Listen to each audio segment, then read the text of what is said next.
चंदा कोचर एक ऐसी महिला जो एक टाइम पे महिलाओं के लिए मिसाल हुआ करती थी। इनको पद्म भूषण से भी नवाजा गया था। और दोस्तों मैं आपको बता दूं, एक टाइम ऐसा था जब ये आईसीआईसीआई बैंक की सीईओ हुआ करती थी और इन्होंने एक कंपनी के साथ मिलकर करोड़ों रुपए का स्कैम कर डाला। और उसके बाद में जब ये 59 ईयर्स की हुई और ये रिटायरमेंट लेना चाहती थी तो आईसीआईसीआई बैंक ने इनको रिटायरमेंट नहीं दिया बल्कि टर्मिनेट ही कर दिया। अब दोस्तों अगर आप जानना चाहते हैं वो कंपनी कौन सी थी तो मैं आपको बता दूं, वो कंपनी थी हमारी प्यारी वीडियोकॉन। अब दोस्तों स्कैम एग्जैक्टली है क्या, ये समझाने के लिए इस वीडियो को मैं 3 पार्ट में डिवाइड करूंगा। सबसे पहले हम बात करेंगे वीडियोकॉन के बारे में, उसके बाद में हम बात करेंगे चंदा कोचर के बारे में, तीसरे पार्ट में हम बात करेंगे दोनों के लिंक के बारे में, ताकि पूरे स्कैम की कहानी आपको अच्छे से समझ में आ जाए। तो दोस्तों जानने के लिए वीडियो को देखते रहिए और अभी तक आपने मेरे चैनल को सब्सक्राइब नहीं किया प्लीज सब्सक्राइब कर लीजिए। उसके बाद में जो बेल आइकन उसे भी दबा दें ताकि जब भी मैं कोई नया वीडियो अपलोड करूं उसका नोटिफिकेशन आपको सबसे पहले मिल जाए। नमस्कार दोस्तों, मेरा नाम है रजनीकांत शर्मा और आज के वीडियो के अंदर हम बात करने वाले हैं चंदा कोचर और वीडियोकॉन ने मिलकर जो स्कैम किया उसके बारे में। तो सबसे पहले बात कर लेते हैं वीडियोकॉन के बारे में।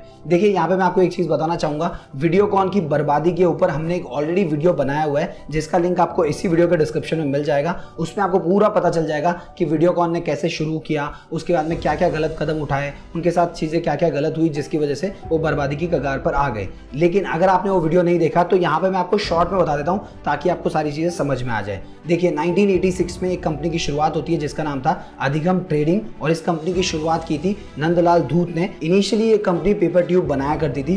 कुछ साल ऑपरेट करने के बाद में कंपनी ने अपना नाम भी चेंज कर लिया और साथ ही साथ में इनका जो बिजनेस था वो भी चेंज हो गया। कंपनी का नया नाम रख दिया गया वीडियोकॉन और साथ ही साथ में ये कंपनी कलर टीवी मैन्युफैक्चर करने लग गई। उसके बाद में मार्केट में काफी ज्यादा पॉपुलर हो गई, इनकी डिमांड बहुत ज्यादा बढ़ने लग गई। फिर देखते ही देखते कंपनी की जो कमान थी वो नंदलाल धूत से उनके बेटे वेणुगोपाल धूत ने संभाल ली। अभी जो वेणुगोपाल धूत थे ये अपने बिजनेस को बहुत ज्यादा एक्सपांड करना चाह रहे थे, इसीलिए कलर टीवी मैन्युफैक्चर करने के साथ साथ ये होम अप्लायंसेस भी मैन्युफैक्चर करने लग गए। और एक टाइम ऐसा आया कि वीडियोकॉन इंडिया की नंबर 1 होम अप्लायंसेस कंपनी बन गई। उसके बाद में वेणुगोपाल धूत अपने बिजनेस को और भी ज्यादा एक्सपांड करना चाहते थे। उन्होंने देखा कि उस टाइम पे ऑयल एंड गैस के सेक्टर के अंदर बहुत ज्यादा स्कोप था, तो उन्होंने बहुत सारा कर्जा लिया और उसके बाद में इस सेक्टर के अंदर एंट्री मार दी और धीरे धीरे काम करने लगे। उसके बाद में उन्होंने और भी अलग अलग सेक्टर के अंदर अपने बिजनेस को एक्सपांड करने का सोचा। उसके बाद में वो ग्लास मैन्युफैक्चरिंग में चले गए, D2H में चले गए, इंश्योरेंस में चले गए, पावर में चले गए और साथ ही साथ में टेली कम्युनिकेशन में भी चले गए। और दोस्तों इनका बिजनेस अच्छा खासा चल रहा था, सब कुछ सही था, लेकिन इनकी जो हालत खराब होती है वो होती है 2012 से। दोस्तों आपने 2G स्पेक्ट्रम घोटाले के बारे में जरूर सुना होगा। उस घोटाले में कई कंपनियों के लाइसेंस रद्द कर दिए गए थे जिसमें से वीडियोकॉन के 21 लाइसेंस थे। फिर दोस्तों 2013 के अंदर ऑयल एंड गैस के भाव गिरने लग गए जिससे वेणुगोपाल धूत को बहुत ज्यादा लॉस होने लगा और उस टाइम पे कंपनी बहुत ज्यादा कर्जे के अंदर थी। कैसे कैसे करके वो अपने बिजनेस को ऑपरेट कर रहे थे, तभी अचानक 2016 के अंदर नोटबंदी हो जाती है और उसके बाद में वीडियोकॉन कंपनी की हालत बहुत ज्यादा खराब हो जाती है, वो बैंकरप्सी की कगार पर आ जाती है। और दोस्तों मैं आपको बता दूं, उनके ऊपर जितना भी कर्जा था उसमें से 3250 करोड़ रुपया जो था वो आईसीआईसीआई बैंक का था। और ये जो अमाउंट है इसी से चंदा कोचर लिंक है जिसके बारे में आगे इसी वीडियो के अंदर हम बात करने वाले हैं। अब दोस्तों इन्होंने सिर्फ आईसीआईसीआई बैंक से ही लोन नहीं लिया था, इन्होंने और भी बहुत सारी बैंकों से और पर्सनल लोगों से लोन लिया था और जिनसे भी इन्होंने लोन लिया था उनको रीपे नहीं कर पा रहे थे, जिसकी वजह से इनका जो लोन था वो एनपीए में जाने लग गया। एनपीए का मतलब होता है नॉन परफॉर्मिंग असेट्स। उसके बाद में जिन लोगों ने भी इनको लोन दिया था वो सारे के सारे घबरा गए और वो चले जाते हैं एनसीएलटी के पास। एनसीएलटी का फुल फॉर्म होता है नेशनल कंपनी लॉ ट्रिब्यूनल। तो दोस्तों इनके पास जाकर उन्होंने कहा कि इस पर्टिकुलर कंपनी की इंसॉल्वेंसी कर दी जाए और साथ ही साथ जो भी पैसे आएंगे उससे हमारे लोन को रीपे कर दिया जाए। उसके बाद में दोस्तों इस पर्टिकुलर कंपनी की मतलब वीडियोकॉन कंपनी की इंसॉल्वेंसी का प्रोसेस शुरू हो गया और वेदांता ग्रुप के चेयरमैन अनिल अग्रवाल ने इस पर्टिकुलर कंपनी को 2692 करोड़ रुपए के अंदर खरीद लिया। तो दोस्तों इस प्रकार 1986 के अंदर वीडियोकॉन कंपनी की शुरुआत होती है और धीरे धीरे कर्जे के कारण उस कंपनी का पतन हो जाता है। अब बात कर लेते हैं चंदा कोचर के बारे में। देखिए इनका जन्म 17 नवंबर 1961 में राजस्थान के जोधपुर सिटी में हुआ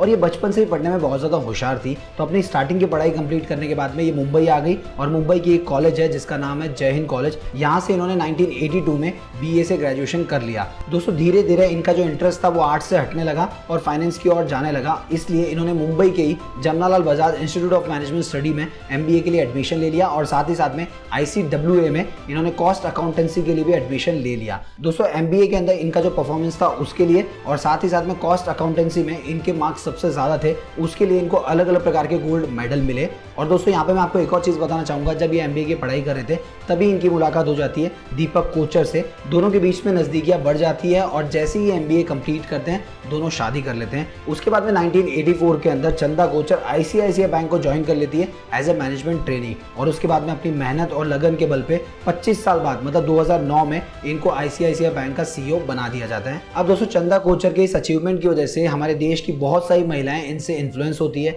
वो भी बैंकिंग के अंदर अपना करियर बनाना चाहती है। और मैं आपको यहाँ पे एक और चीज बता दूं, 2011 के अंदर इनको ग्लोबल लीडरशिप अवार्ड से भी नवाजा गया था। इसके अलावा 2014 के अंदर ये दुनिया की सबसे ज्यादा पॉपुलर महिलाओं में से एक थी। इसके अलावा दोस्तों जैसे कि मैंने वीडियो के स्टार्टिंग में बताया था कि इनको पद्म भूषण से भी नवाजा गया था।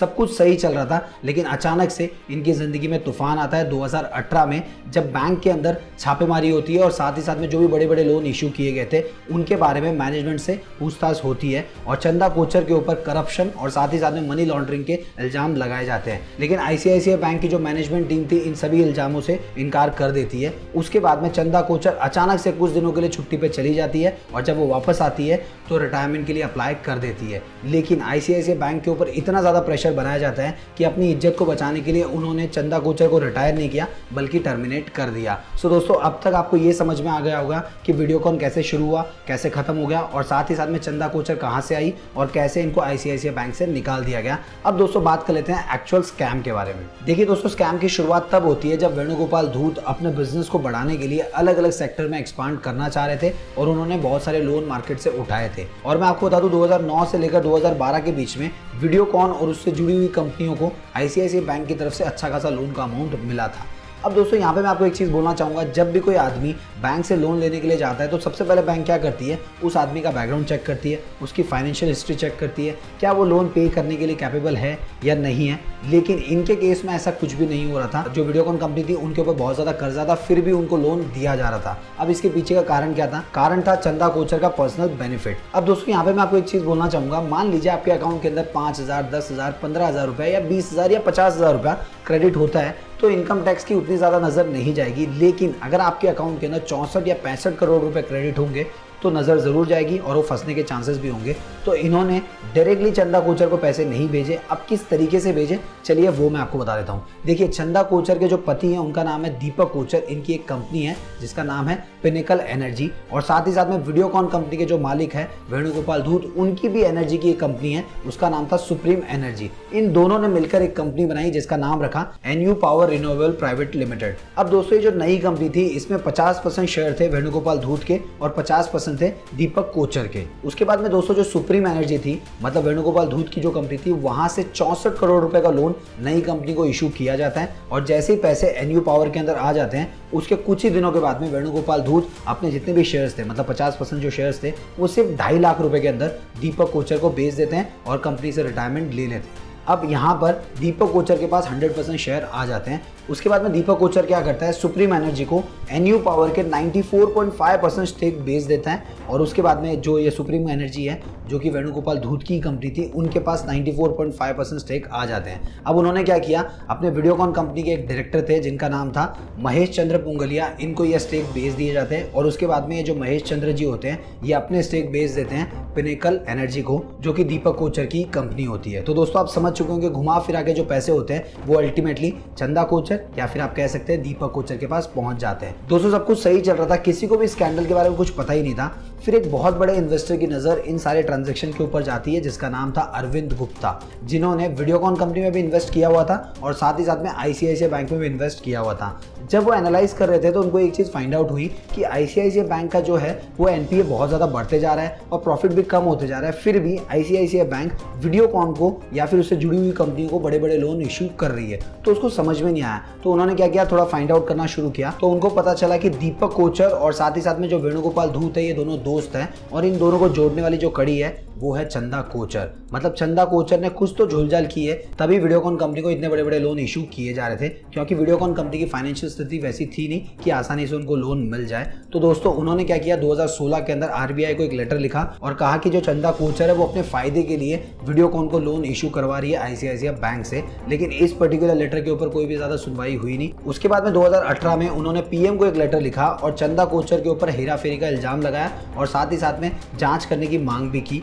उसके बाद में जांच शुरू हुई। यहाँ पे दोस्तों मैं आपको एक चीज़ बताना चाहूँगा, आईसीआईसीआई बैंक ने कहा कि जो चंदा कोचर हैं उनके कहने पे हमने लोन इशू नहीं किया था, और साथ ही साथ में लोन जो पास करने वाले डायरेक्टर्स होते हैं उनकी लिस्ट में भी चंदा कोचर नहीं है। तो चंदा कोचर का यहाँ पे कोई भी हाथ नहीं है लोन इशू करने में। लेकिन आईसीआईसीआई बैंक के ऊपर इतना ज़्यादा प्रेशर बनाया गया कि उन्होंने क्या किया, चंदा कोचर को डायरेक्टली टर्मिनेट कर दिया। फिर दोस्तों जांच चलती रही और जांच में पता चला कि चंदा कोचर ने अपने पति को फायदा पहुंचाने के लिए वीडियोकॉन को बड़े बड़े लोन इशू करवाए थे। उसके बाद में 23 दिसंबर 2022 को तीनों को गिरफ्तार कर लिया गया। वैसे मैं आपको एक चीज बताना चाहूंगा, 2019 में दीपक कोचर और चंदा कोचर को गिरफ्तार किया गया था मनी लॉन्ड्रिंग के मामले में, और उसके बाद में उनसे एक बॉन्ड साइन कराया गया 5 लाख रुपए का, और ये भी कहा गया कि वो देश को छोड़ के बाहर नहीं जा सकते।